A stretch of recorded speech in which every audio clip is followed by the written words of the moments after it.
And my next guest is someone who is a very dear friend, someone who is a regular and has been a regular on this platform for many years. And the reason he's such a fan favorite is because of his honesty and his integrity. You know, there are many people when they start talking about markets that, they try to feed you hopium. Try to, well, yes, there are problems, but don't even, just look over those problems. And this is the brilliance of one of the brilliance parts of my next guest. He tells you what you need to know. It might not be what you want to hear. He will not sugarcoat it, but he will tell you the truth. He is far ahead of the curve when it comes to analysis of financial markets. And the reason is because he sees his role as educating and empowering you with the best analysis and the facts and the data. And this is what sets him apart from so many others. A little background on Craig Hemke. He is the founder of a phenomenal website. I go there multiple times every day, and I am a proud subscriber to a subscription platform, and I encourage you to do the same. The name of the website is tfmetalsreport.com. I have characterized as Craig as being a hurricane force in the internet blogosphere, and I stand behind that characterization. He is a hurricane because he'll tell you the truth, and he won't back off. Craig was a licensed security professional, as he calls himself, for nearly 20 years, but he became disgruntled by what he calls the fraud known as financial services. And Craig retired to a career as a serial entrepreneur in 2008. And frankly, millions of people are grateful that he took the banner up for financial freedom. It is my honor to welcome back my friend from tfmetalsreport.com, Craig Hemke. Craig, welcome back to the Operation Freedom platform. It is my honor to be on the program of my friend, Dr. Janda. That's where the honor is. It's always nice to visit with you, my friend. So Craig, and likewise, as you know, so Craig, educate our listeners on tfmetalsreport.com because it's a very unique website with a very unique community. Well, I appreciate that, Doc. I've been around. We've been doing this about the same amount of time, you and I. A website's been around for, coming up on 11 years, and it is mainly a collection of people who recognize we are all in the same boat economically. The math is the math. The history is history. And knowing that, we have to help each other out. It doesn't matter if you're, consider yourself a conservative or a progressive or from what part of the world you're from. We've got people from all over the world on the website, and we all kind of interact and help each other, try to prepare for what's assuredly coming because, like I said, the math is the math and the history is the history. In the meantime, we've got one of the things we have to do to financially prepare for these outcomes is at least own some physical precious metal. And so I also take my experience and whatever wisdom I have from doing this for so long and apply that to analysis every day, where I'm kind of everybody's eyes and ears because everybody else is too busy to stare at their screen and try to process all this stuff every day. So I write something in the morning. If you'd rather listen to something, I record a podcast in the afternoon, and all of it, don't try to price anybody out. A lot of people try to, charge exorbitant amounts of money for this kind of stuff. And, well, what's the point if you're just trying to help people? So we try to keep it as affordable as possible. It's about $15 a month. tfmetalsreport.com. So Craig, many months ago, actually, you did your day in analysis, and you said, the way this is setting up, we are looking in the very, very near future as a stagflation type of situation economically. Mm-hmm. You got a lot of heat when you did that, when you said that many months ago, saying this is coming down the line here, folks. Well, now, Craig, in the past month or so, we start seeing articles written by other individuals saying, no one could have predicted this, but we're looking at a stagflation economy. The services survey signals stagflation. The firms are passing on higher costs to clients. We just had the consumer prices surge as the fastest rate since 1992.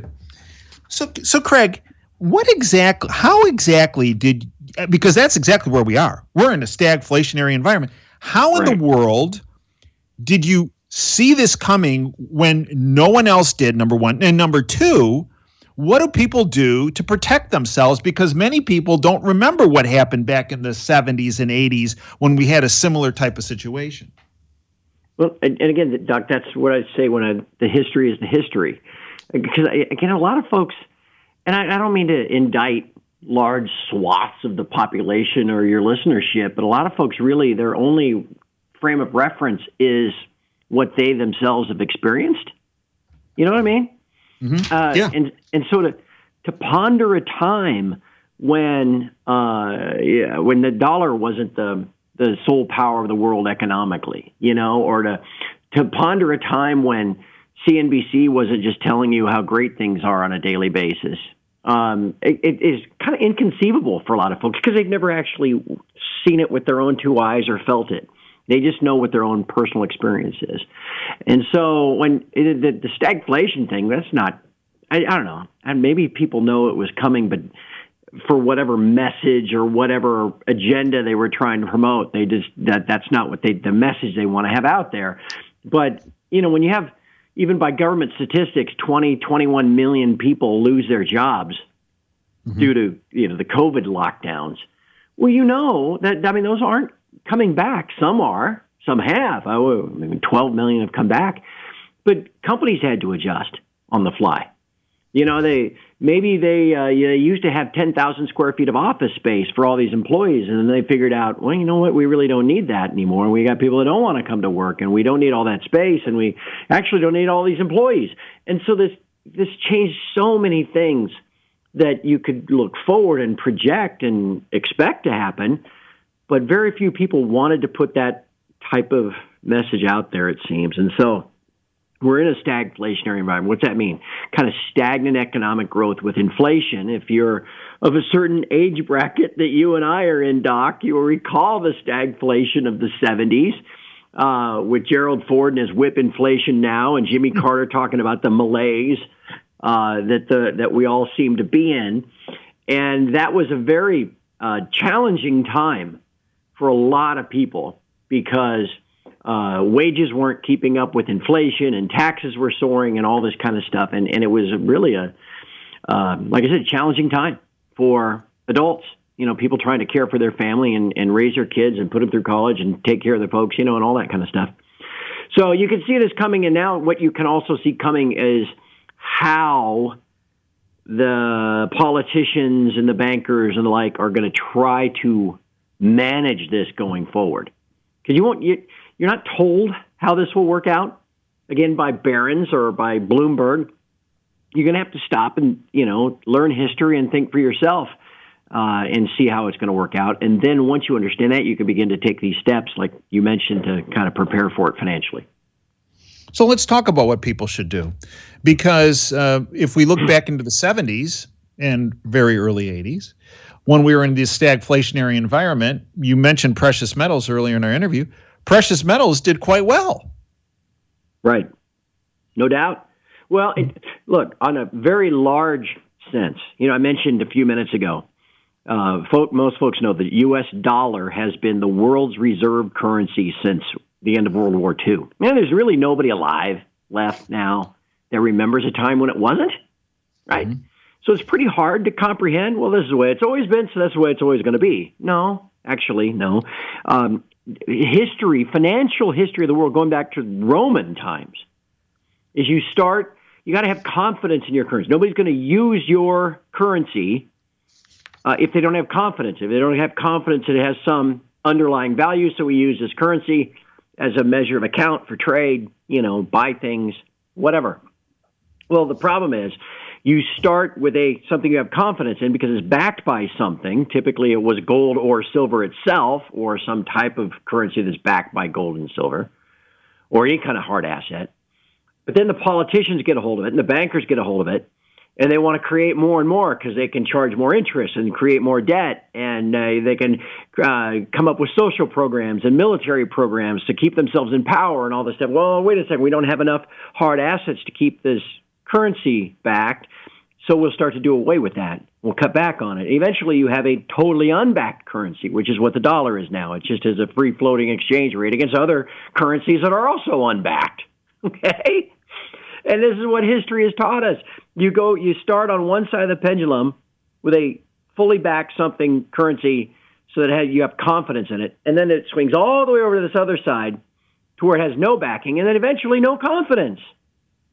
And it collapses.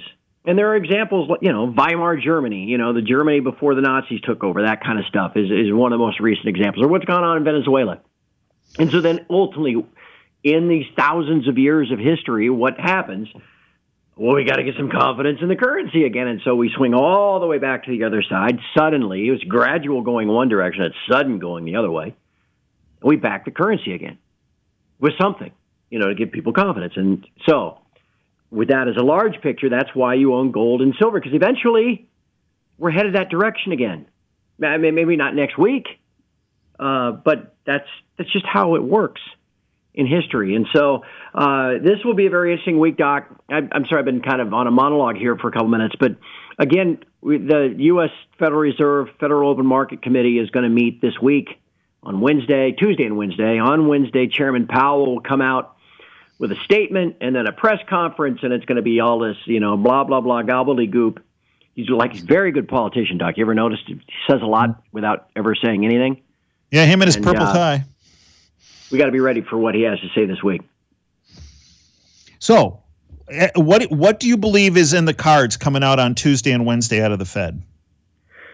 Well, here's the direction they're heading. We talked about, seeing the stagflation coming out of COVID a year and a half ago, whatever it was, March, April, May, this time last year. Look, the last time the U.S. government had a debt to GDP ratio, gross domestic product, total amount of debt is now $30 trillion. Last time we were at this ratio, this percentage, was coming out of World War II. Mm-hmm. Because, when we had just come out of the Depression, and so they had to do all this deficit spending, and then the wartime and the buildup and everything else that goes with it. So what the Federal Reserve did then was to foster an environment where the nominal interest rates, the rate you get on a CD at the bank, or the rate, that the 10-year Treasury note rate, or 30-year Treasury bond rates, that determine mortgage yields or mortgage costs and stuff like that. That interest rate is considerably below the inflation rate.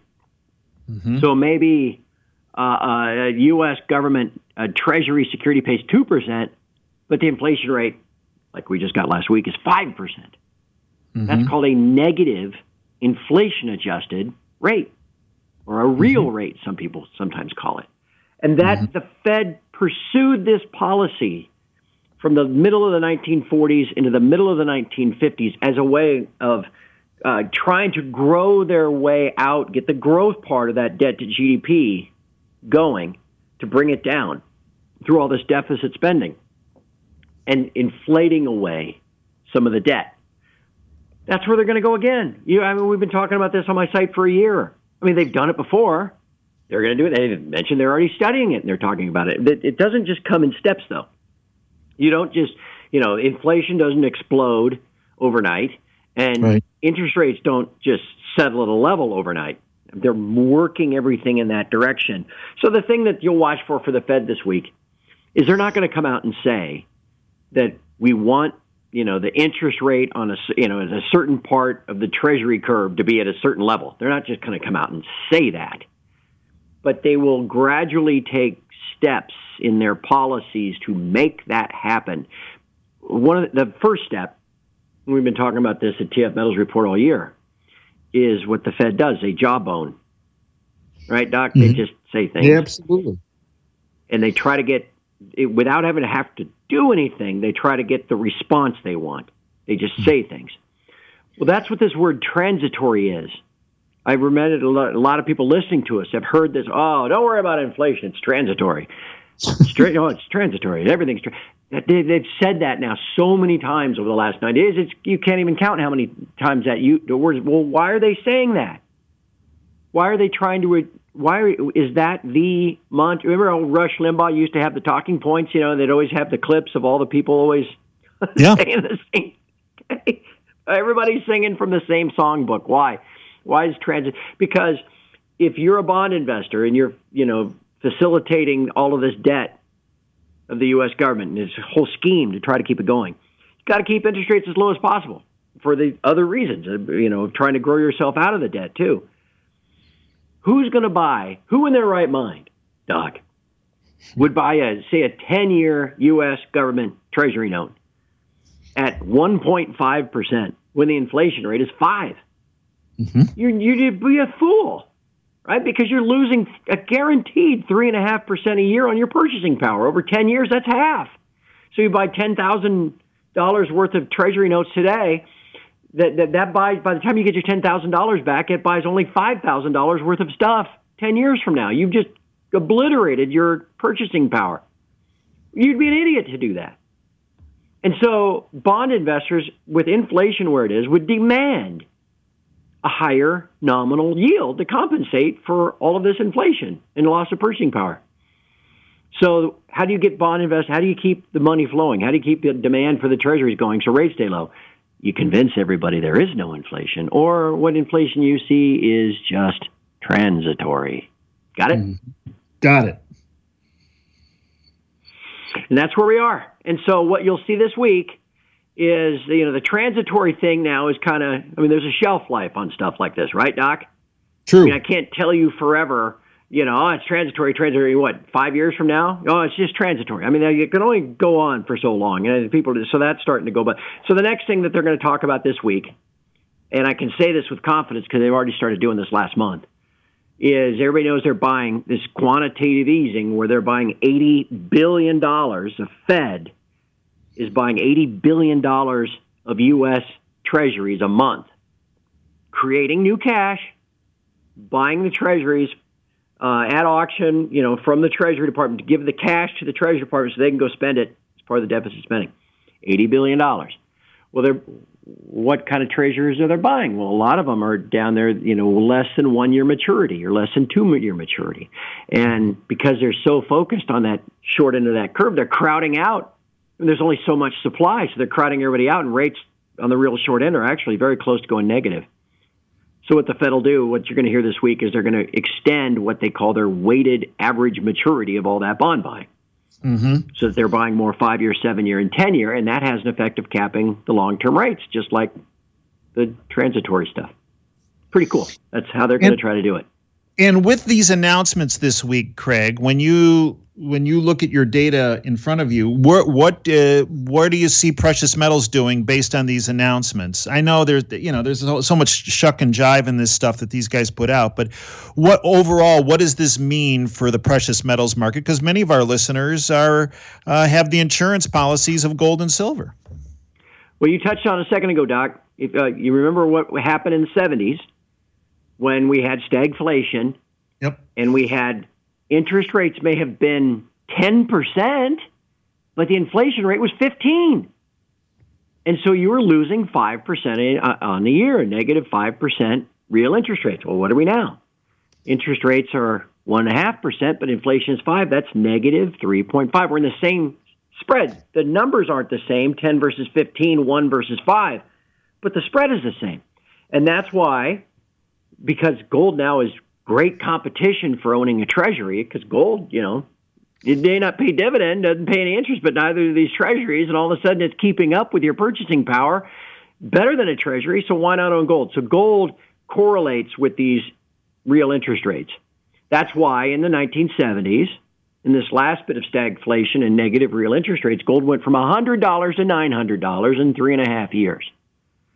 So as we continue down this road of stagflation, massive government spending that has to be financed, but can't be financed at high interest rates because that just blows up the budget even worse, then you're going to get this capped interest rate that creates this sharply negative real rates, just like the 70s. I don't know if gold's going to go up 9 times in the next 4 years. but it's going to go up. That's for sure. So the best thing people can do is just get some and then keep buying some. You know, the stockbrokers and the financial planners and like always talk about dollar cost averaging. Just like your 401k. Every 2 weeks you put some money into whatever. Every 2 weeks or every month or something, just buy yourself a little gold, a little silver, and you will be better off for doing it. So, Craig, again, in our last minute or so, educate our listeners on TF Metals Report, because the information you provide is second to none. And it truly puts people far ahead of the curve and gives them information that they need to know. It might not be what they want to hear, but it's information they need to know to act upon, because you have really great insight into what these globalists are up to. So again, about tfmetalsreport.com. Oh, Dave, I appreciate it. Well, and again, you just don't get, like you said, where else do you hear these kind of discussions, right? You don't. Everybody's got an agenda, whether it's your stockbroker, or whether it's a guy at the bank, or the politician or whatever. Everybody's basically pumping their own agenda all the time. And you've just got to really, your best source of information is yourself. You just got to do your own research. And if we can help by at least shining the light or maybe putting into English something that otherwise maybe, you just have never studied before,